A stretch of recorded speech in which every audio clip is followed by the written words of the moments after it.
Good morning guys. Pupunta kami ng beach, maliligo. Samahan nyo kami and magpipilm ako doon. Yeah, it's another day, another time for relaxing. And kumusta nga pala kina Mami, Daddy, Christopher hosting sa Innsbruck, and Faith and family, Uncle Ijo. I hope na nakarating kayo sa bahay ninyo ng walang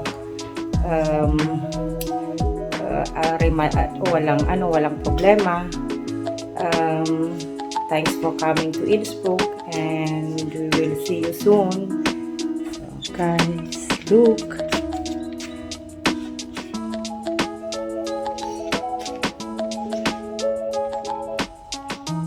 Very nice day again, as usual, as I've told you in my latest video.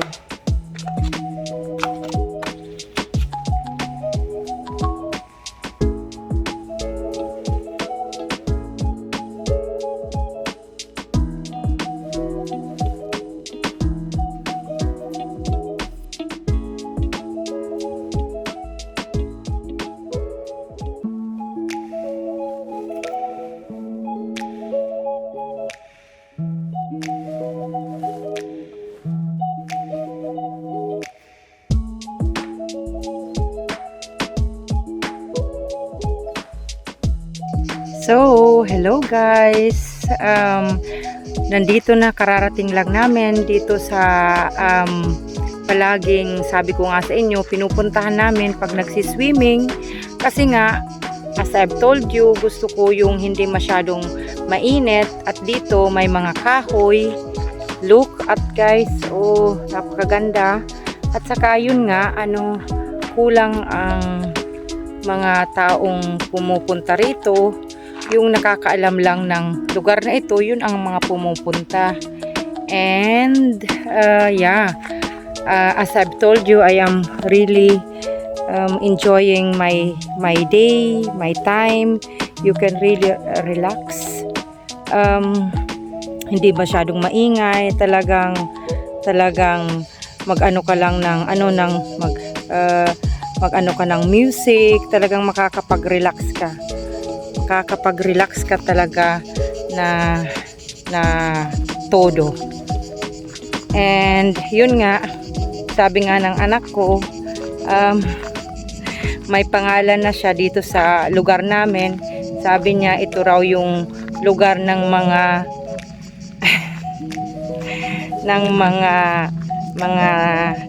nalulumbay na mga tao kung sa atin, sa wordings natin. Sabi ko, grabe ka naman.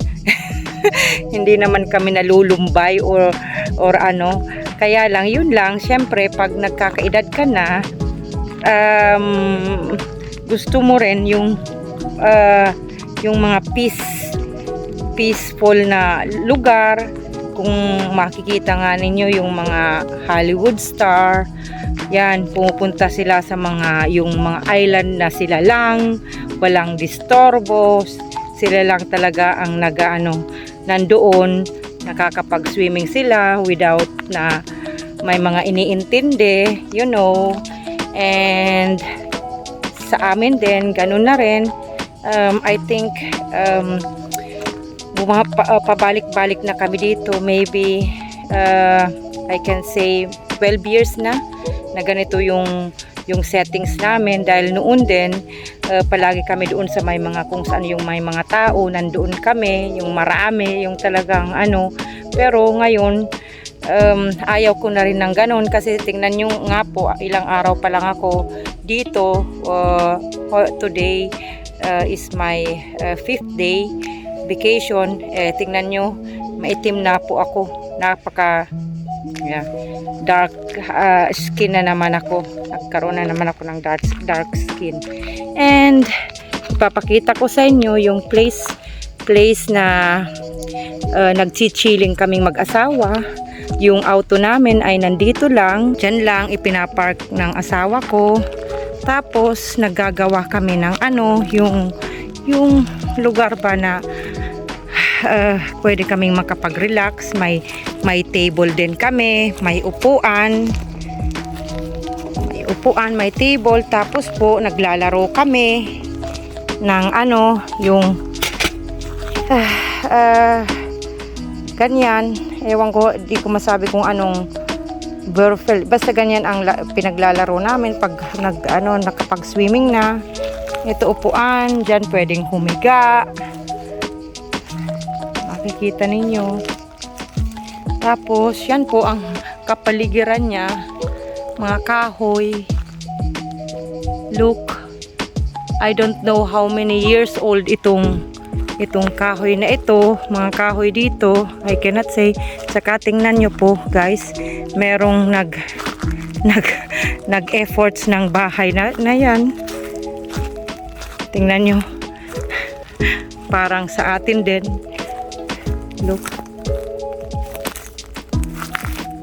So, nagbahay-bahay.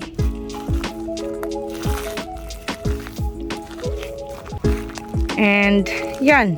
Pag gusto mong maligo, tingnan nyo, walking distance lang. Siguro mga 2 minutes nasa dagat ka na. Yan po, ngayong araw, napakaganda ng tubig kasi hindi masyadong magalaw. Yun lang, walang mga ngayon, walang hangin. Bali yung yan lang, medyo mainit sa pakiramdam kasi pag walang hangin. Yan po doon may mga boat dyan, dahil gusto rin nilang mag-stay yung nag-i-stay yan the whole day. Dyan sila nagsiswimming. Marami pong mga boat dyan. Yung asawa ko po ay naliligo.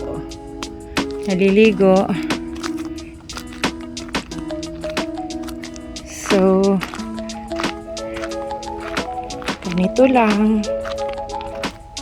Tapos meron din dyan na mag-asawa na ganyan po siya. Moment. So, guys, dyan po yung asawa ko, nag-fishing. Kung minsan nakakahuli rin po siya ng mga fish. And that's my husband. Hi, Shatse. So, are you enjoying your time? Yeah, wonderful. And how about the water? It's warm. It's warm. It's very good to swim. Yes. Yes. Okay, Shats. So, tingnan nyo po, ang ganda ng panahon ngayon. Yes. Yeah. So, very beautiful. And dito po pala, yan, dyan umuupo yung asawa ko pag nag-fishing. And dito rin siya hihiga pag gusto niyang mag-sunbathing. Nilalagyan niya ng kahoy kasi po pag humangin makakalipad yan na higaan niya. Bali may mga tao na rin pong dumarating. Kanina kami lang dito. Ngayon may dalawa ng sa unahan namin. And see, guys, napaka simple lang. And yan, makakapag swimming ako anytime I want. Pag ako na kontento na sa paghiga-higa, pupunta lang ako dyan, magsiswimming na. And dito rin po meron dyan na yung parang private na private na bahay. Yan po, nakabakod din yan po. And may ipapakita pala ako sa inyo. Meron din ditong bali dyan lang po yan sa linalakaran natin na fruits. makikita nyo, walang umiintindi sa kanila kasi nga ganyan lang sila. Look, I will show you.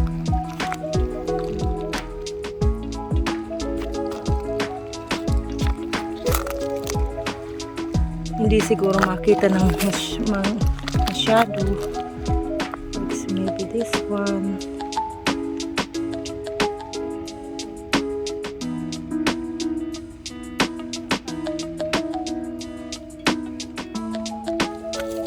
Marami po yan.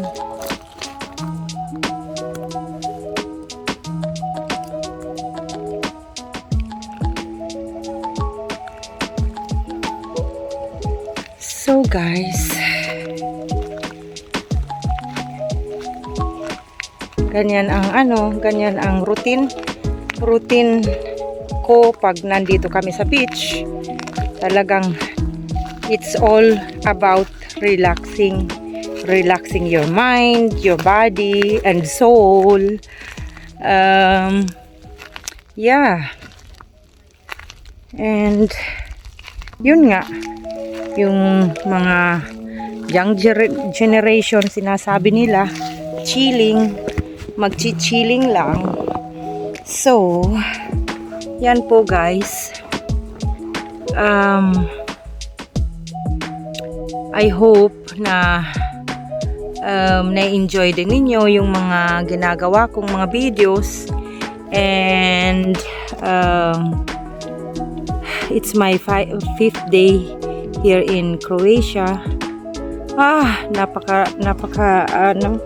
Napakadaling matapos yung araw ngayon.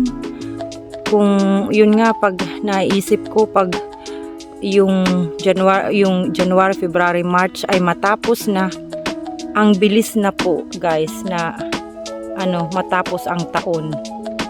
Isang araw, gigising ka na lang, it's Christmas time, nag-i-snow na, and you will be 1 year older again. But what we should do, we should just enjoy our lives. Kung may mga nangyayaring mga problema, alam kong binigayan ni Lord. Dahil kaya ninyo yan guys, kaya ninyo yan. Hindi lang naman kayo ang nagkakaroon ng mga ganyan, kami rin po dito may mga struggles din, may mga problema din kami, especially sa Pilipinas. Yun nga, yung problema lang naman namin sa Pilipinas is about yung mga ari-arian namin doon, yung especially sa farm. Yan lang ang yung bale masyadong pinag-iisipan, pinagtutuunan ng pansin. And I am very very thankful na si Christopher ay na-realize na niya na tulungan kami. And we will see what the time will be, kung ano ang gagawin niya in the next year. Pero may mga naisip na siya, and I and Mommy were very very thankful na at least meron ng sa pamilya namin na tutulong, na talagang heartily, yung sinasabi heartily guys. And siya ay syempre bata pa, maraming mga ideas, and we will see, but I think it will be better for the family if he will do that job. And yes, later on baka kunin ng asawa ko yung anak ko at saka yung girlfriend niya. Gusto rin na pumunta rito And we will see kung ano, kasi tulog pa yun ngayon. Ang oras ngayon ay mag 12 o'clock ng tanghali. And siguro umuwi yun mga midnight na kasi naglakad-lakad o kung saang bar sila pumunta. Syempre guys, mga young generation, yun lang. Yeah, that's for now, and later magsi-swimming din ako. And pero ngayon tanghali ayaw kong pumunta diyan kasi kahit na nga sabi ng asawa ko warm yung water, ayaw kong mga ganyan na mga oras mag-swimming. Mamaya-maya lang akong mga hapon. Okay, see you later guys. So